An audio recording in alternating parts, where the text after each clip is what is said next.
આપણે જે પણ ઇલેક્ટ્રોનિક ગેજેટ વાપરીએ છીએ એની અંદર સમજો ને કે એક નાનકડું દિલ ધડકતું હોય છે. હવે એ સાચું હૃદય તો નથી, પણ એ છે એક ટાઈમર, એક નાની એવી ઘડિયાળ જે બધું જ એકદમ ટાઈમ ટુ ટાઈમ ચલાવે છે. અથવા એમ વિચારો કે કોઈ સ્ટેડિયમનો ગેટ જે અંદર આવતા દરેક માણસને ગણતો જાય. બસ 8051 માઇક્રોકન્ટ્રોલરમાં ટાઈમર અને કાઉન્ટર બરાબર આ જ કામ કરે છે. પણ ક્યારેય વિચાર્યું છે કે આ બધું થાય છે કેવી રીતે? આપણી ઘડિયાળમાં સેકન્ડનો કાંટો ટીક ટીક કેવી રીતે કરે છે? કે પછી કોઈ ફેક્ટરીમાં ફરતા પટ્ટાની સ્પીડ કઈ રીતે મપાય છે? આ બધા જ સવાલોનો જવાબ માઇક્રોકન્ટ્રોલરની અંદર જ છુપાયેલો છે, અને એ છે એનું ટાઈમર અને કાઉન્ટર.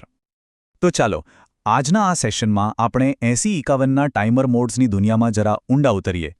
આપણે જોઈશું કે આ મોડ્સ શું છે, એના 4 મુખ્ય પ્રકારો મોડ 0, 1, 2 અને 3 કઈ રીતે કામ કરે છે, અને સૌથી અગત્યનું કયા કામ માટે કયો મોડ પસંદ કરવો એ પણ સમજીશું.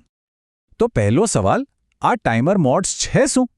એકદમ સાદા શબ્દોમાં કહું તો એ ટાઈમર માટે બનાવેલા નિયમો છે કે ભાઈ તારે ગણતરી કઈ રીતે કરવાની છે. એને તમે ગણતરી માટેનું એક કંટ્રોલ પેનલ સમજી લો. અને આ કંટ્રોલ પેનલનું ટેકનિકલ નામ છે ટીમોડ રજિસ્ટર. સમજો કે આ એક નાનકડું 8 બીટનું બોક્સ છે. આ બોક્સમાં આપણે અલગ અલગ સેટિંગ્સ કરીને નક્કી કરી શકીએ કે ટાઈમર 0 અને ટાઈમર 1 કયા મોડમાં કામ કરશે. બરાબર, કોઈ એપ્લિકેશનના સેટિંગ્સ મેનુ જેવું જ, જે આપણને 4 ઓપ્શન આપે છે. ચાલો તો સૌથી પહેલા અને સૌથી સરળ મોડથી શરૂઆત કરીએ. મોડ 0. આ 8051 ટાઈમરનો એકદમ બેઝિક મોડ છે, જે જૂના માઇક્રોકન્ટ્રોલર સાથે કમ્પેટેબિલિટી જાળવી રાખવા માટે આજે પણ મોજૂદ છે. મોડ 0માં ટાઈમર એક 13 બીટનું કાઉન્ટર બની જાય છે. હવે અહીંયા જ એક મજેદાર સવાલ આવે. 13 બીટ? સામાન્ય રીતે તો માઇક્રોકન્ટ્રોલરની દુનિયામાં બધું જ 8 બીટ કે 16 બીટના જ ચાલતું હોય છે. તો પછી આ 13 બીટ્સ આવ્યા ક્યાંથી? અને આ સ્લાઇડ એનું રહસ્ય ખોલે છે. જુઓ, અહીં ટાઈમરને 2 ભાગમાં વહેંચી દેવાયું છે. TL0 નામના રજિસ્ટરમાંથી ફક્ત 5 બિટ્સ લેવામાં આવે છે, અને TH0 નામના રજિસ્ટરમાંથી પૂરેપૂરા 8 બિટ્સ.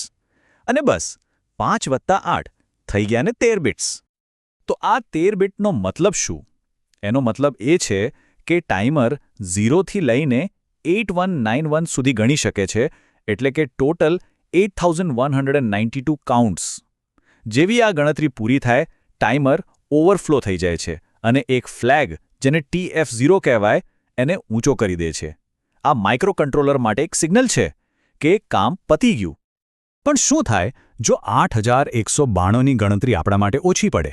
જો આપણે એનાથી પણ લાંબી ગણતરી કરવી હોય તો?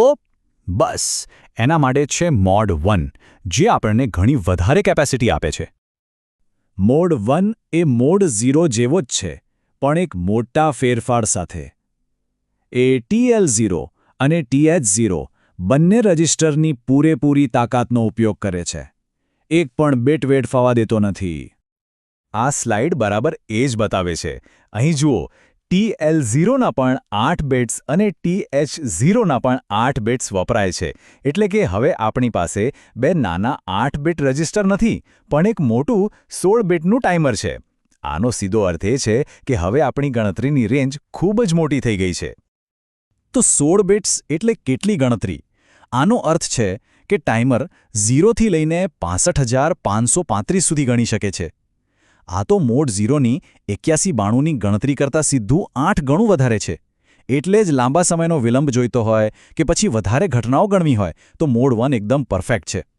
સારું, હવે આવીએ એક એવા મોડ પર જે ખૂબ જ સ્માર્ટ છે. મોડ 2, જેને કહેવાય છે ઓટો રિલોડ ટાઈમર. અને એનું આ ઉપશીર્ષક જ બધું કહી દે છે. સેટ કરો અને ભૂલી જાઓ. આ મોડમાં ટાઈમર 8 બીટનું હોય છે, એટલે કે એ 255 સુધી ગણે છે. પણ અહીં જાદુ એ છે કે જ્યારે એ ઓવરફ્લો થાય ત્યારે એ શૂન્યથી શરૂ નથી થતું. એ તો આપમેળે જ આપણે સેટ કરેલી કિંમતથી ફરી લોડ થઈ જાય છે. આ સ્લાઇડ પરની આકૃતિ આ આખી પ્રોસેસને એકદમ સરળતાથી સમજાવે છે. અહીં TL0 રજિસ્ટર ગણતરી કરવાનું કામ કરે છે, અને TH0 રજિસ્ટર એક હોલ્ડિંગ બોક્સ તરીકે કામ કરે છે, જેમાં એ વેલ્યુ રાખેલી હોય છે જે ફરીથી લોડ કરવાની છે. જેવું TL0 ઓવરફ્લો થાય, એ તરત જ TH0માંથી વેલ્યુ કોપી કરે છે અને ફરીથી ગણતરી ચાલુ કરી દે છે. આમાં સોફ્ટવેરને વારંવાર માથું મારવાની કોઈ જરૂર જ નથી. તો આનો ફાયદો શું? આ મોડ એવા કામ માટે એકદમ પરફેક્ટ છે જેમાં કોઈ ક્રિયા વારંવાર એક ચોક્કસ સમય કરવાની હોય. દાખલા તરીકે સિરિયલ કમ્યુનિકેશનમાં બાઉડ રેટ જનરેટ કરવા માટે અથવા તો કોઈ ચોક્કસ ફ્રીક્વન્સીના વેવ્સ બનાવવા માટે આ મોડ આશીર્વાદરૂપ છે. અને હવે આવીએ છેલ્લા મોડ પર, જે થોડો અલગ જ છે. મોડ 3 એટલે કે સ્પ્લિટ ટાઈમર મોડ. આ એક જાદુઈ ટ્રીક જેવું છે, જ્યાં એક ટાઈમરના 2 ટાઈમર બની જાય છે. આ મોડમાં શું થાય છે કે ટાઈમર 0 પોતાના 2 8-બીટ રજિસ્ટર TL0 અને TH0 ને 2 અલગ અને સ્વતંત્ર 8-બીટ ટાઈમરમાં વહેંચી દે છે. હા, તમે બરાબર સાંભળ્યું. આપણને એક જ સમયે 2 અલગ-અલગ ટાઈમર મળે છે. આ આકૃતિમાં જુઓ.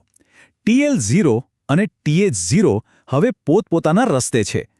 TL0 પોતાની રીતે ગણતરી કરે છે અને ઓવરફ્લો થવા પર પોતાનો ફ્લેગ TF0 સેટ કરે છે. એ જ સમયે TH0 પણ સ્વતંત્ર રીતે ગણતરી કરતું હોય છે અને એ ટાઈમર 1નો ફ્લેગ TF1 સેટ કરે છે. 2 અલગ કાઉન્ટર, 2 અલગ ફ્લેગ. પણ હા, અહીં એક નાની શરત છે. જ્યારે ટાઈમર 0 મોડ 3માં હોય ત્યારે ટાઈમર 1ને અટકાવી દેવામાં આવે છે. પણ એના બદલામાં આપણને મળે છે કુલ 3 ટાઈમર. એક તો TL0, બીજું TH0 અને હવે જે ફ્રી થઈ ગયું એ ટાઈમર 1, જેને આપણે બીજા કોઈ મોડમાં વાપરી શકીએ છીએ.